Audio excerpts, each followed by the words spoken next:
the last few Bible in the News broadcasts, we have focused on Britain's exit from Europe, fulfilling the Bible's prophetic requirements and the anticipation of generations of Bible students. Now we move our attention to what everyone is asking: what is next? Well, the scripture is clear on its assessment of Europe in the latter days and their destiny. They are to comprise the Roman beast that is resurrected in the time of the end, as we read in Revelation chapter 17 and verse 8. The beast which thou sawest was, and is not, and shall ascend out of the bottomless pit.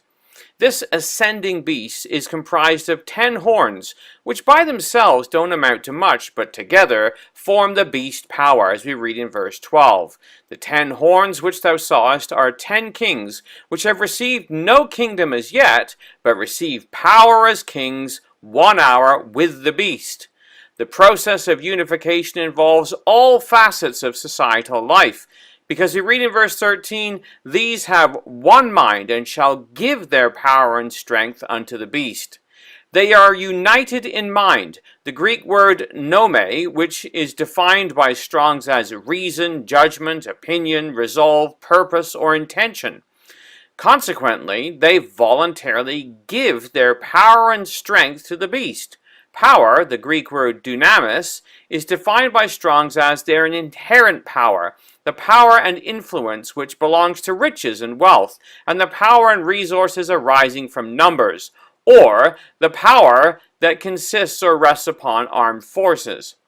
Regardless of the current turmoil in the European Union, with the British vote to leave the European Union, the end game is perfectly clear. A strong union will be formed with Britain out.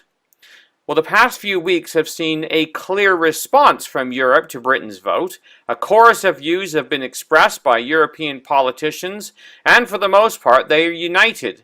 They have voted to go, so Britain must get out quickly. Jean-Claude Juncker, the EU Commission President, said, "Personally, I'm very sad about this decision, but of course we have to respect it. We now expect the United Kingdom government to give effect to this decision of the British people just as soon as possible, however painful the process may be." Well, politicians in France have echoed this call. French presidential contender Alain Juppé said, Britain needs to leave the European Union as quickly as possible, arguing that a long period of uncertainty would be damaging to the markets and economic growth. When you get divorced, he said, you do not need to stay at home, he declared. You have to leave the common house. Well, Britain's Guardian newspaper also reported of a meeting for emergency talks in Berlin. Foreign ministers from EU's 6 founding member states demanded the earliest possible start to the Brexit process. France's foreign minister said Britain must trigger Article 50 of the Lisbon Treaty, the procedure for leaving the EU. There was a certain urgency, he said, after a meeting with his counterparts from Belgium, Germany, Italy, Luxembourg, and the Netherlands, adding that David Cameron should step aside soon for a new leader to manage the transition out of the Union. Well, the newspapers reported that German Foreign Minister has also joined in, stating, this process must begin as soon as possible. We don't want to end in an extended limbo period.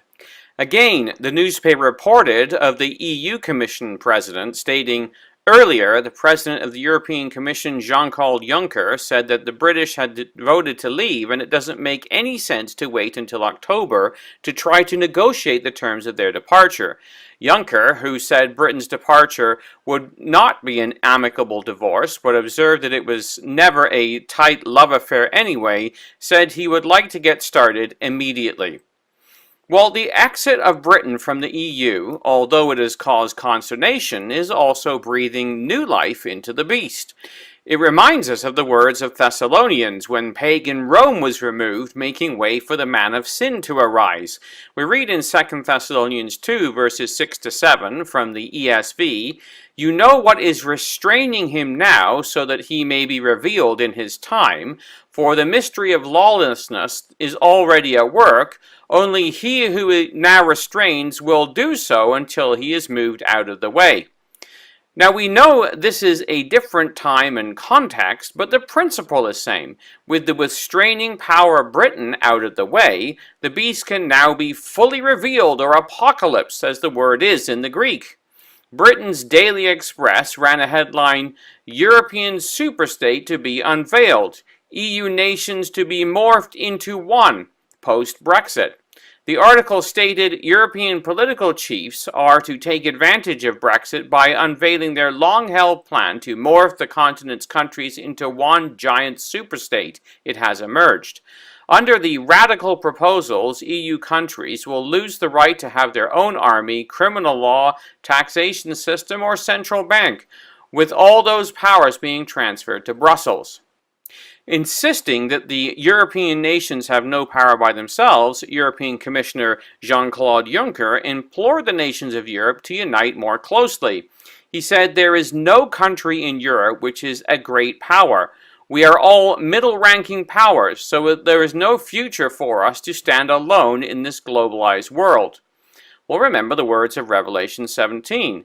The 10 horns which thou sawest are 10 kings which have received no kingdom as yet, but receive power as kings 1 hour with the beast. Well, these nations can only be strong with the beast, and consequently, we read in verse 13, will have one mind and will give their power and strength to the beast. Well, a chorus of European politicians and leaders have been singing out of the same hymn book. Francis Juppé has this to say, "We need to find a new distribution of power between the Union and the member states. The Union needs to implement the famous principle of subsidiarity, not just talk about it. We need to enforce and strengthen the Eurozone by greater convergence of tax and social systems. It's not just possible to have common borders which are inefficient." Federica Mogherini, the High Representative of the European Union for Foreign Affairs and Security Policy, and the Vice President of the European Commission stated the case. "The purpose, even existence of our union is being questioned," she said. "Yet our citizens and the world need a strong European Union like never before. Our wider region has become more unstable and insecure. None of our countries has the strength nor the resources to address these threats and seize the opportunities of our time alone. But the Union of almost 500 million citizens, our potential is unparalleled. All these goals can only be achieved by a truly united and committed Europe, joining all our cultures together to achieve our shared goals and serve our common interests in a daily challenge. But it is our greatest strength. Diversity is what makes us strong. Yes, our interests are indeed common, European interests. The only way to serve them is by common means. This is why we have a collective responsibility to make our union a stronger union. The people of Europe need unity of purpose among our member states and unity in action across our policies." Well, unity of purpose is what is being called for, or as the Bible terms it, having one mind.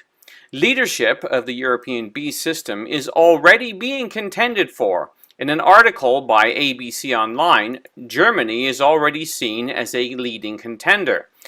The article states, after living in the shadow of London for decades, Britain's move should also allow the German financial capital, Frankfurt, to shine as a global market hub and emerge at the heart of European financial life. Germany announced plans to expand its army for the first time in 25 years, with Berlin also quietly increasing its role in international military missions. Berlin's military boost should help fill at least part of the vacuum in Europe left by Britain, a pillar of EU's defense capabilities. End quote. So as Britain leaves, we see the European Union looking to strengthen itself, drawing closer together, and becoming more like the system described in the Bible. This will no doubt take time, and there will be some speed bumps along the way. The fascinating thing is that with Britain out of the way, the road is clear to construct a Europe that is more in keeping with the biblical image. On a footnote, what is also interesting is an article written by former Israeli ambassador to America, Michael Oren.